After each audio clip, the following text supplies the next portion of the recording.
சிலுவை நற்செய்தி என்றால் என்ன என்ற நூல் வெளியிட்டிருக்கிறோம். அந்த நூலை படித்து ஒருவர் கேள்வி கேட்டிருக்கிறார். அதற்கு நாங்கள் ஏற்கனவே விளக்கம் கொடுத்து விட்டோம். அவர் கேட்கும் கேள்வி என்னவென்றால், சிலுவையில் இருந்தபோது இயேசு அடையாளங்கள் காட்டியிருந்தால் சாத்தான் வென்றிருப்பான். அடையாளங்கள் என்றால் என்ன? சாத்தான் எப்படி இயேசுவை வெல்ல முடியும்? இதற்கான பதில் என்னவென்றால், சிலுவை அடியில் இயேசு பின்வருவது போல் பல அடையாளங்கள் செய்யலாம். 1. சிலுவையில் இருந்து பல புதுமைகள் செய்து இறங்கி வந்திருக்கலாம். 2. சிலுவையை கனமில்லாமல், அதாவது வெயிட் இல்லாமல் ஈஸியாக தூக்கும்படி செய்திருக்கலாம். ஆணியை அடிக்க முடியாமல் அவர்கள் கண்ணுக்கு தெரியாமல் மறைந்திருக்கலாம். தான் கடவுள் என்று சிலுவையில் வெளிப்படுத்தி இருக்கலாம்.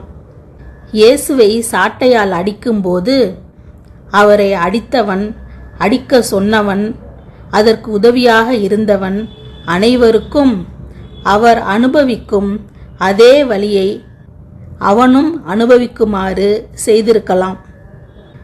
முள் கிரீடத்தை மலர் கிரீடமாக மாற்றியிருக்கலாம். இது போன்று ஏராளமான புதுமைகள் செய்திருக்கலாம். அதாவது இந்து மதத்தில் பார்த்தோம் என்றால், கிருஷ்ண பகவான் இருக்கிறார் அல்லவா, அவர் வாயை திறந்ததும் உலகமே தெரியுமாம். அதேபோல் நம் ஆண்டவர் இயேசுவாலும் எல்லா புதுமைகளையும் வல்ல செயல்களையும் செய்ய முடியும். ஏனென்றால் அவர் எல்லாம் வல்லவர். ஆனால் அவர் அவ்வாறு செய்யவில்லை. இது போன்று பல புதுமைகள் செய்திருந்தால் அவரை யாரும் சிலுவையில் ஏற்றியிருக்க மாட்டார்கள். இதையெல்லாம் செய்தால் இயேசு எப்படி தோற்கிறார் என்றால், இந்த அடையாளங்களையெல்லாம் அவர் மனிதனாக வாழாமல் கடவுளாகத்தான் வாழ்ந்தார் என்று சாத்தான் நிரூபித்து விட்டதாக பொருள்படும். அது போன்று நிரூபிக்கத்தான் அவரை பாடுகள் பட வைத்தான் சாத்தான்.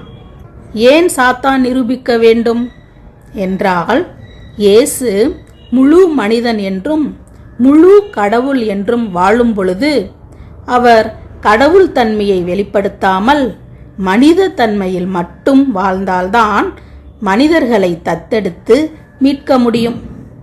அதாவது மனிதனுக்கு உறவு கொடுக்க முடியும்.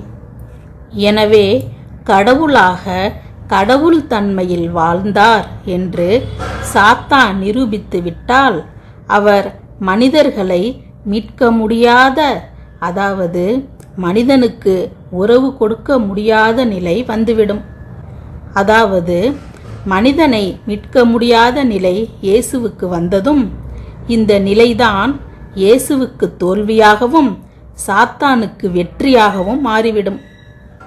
அதனால்தான் இயேசு சிலுவையில் புதுமைகள் செய்யக்கூடாது. அதனால்தான் கிறிஸ்து பிறப்பு திருநாளின் பொழுது ஆண்டவர் இயேசு இருப்பதிலேயே மிக கடினமான ஒரு சூழலில் பிறக்கிறார். அதாவது ஏழ்மையில் மாட்டு கொட்டகையில் பிறக்கிறார்.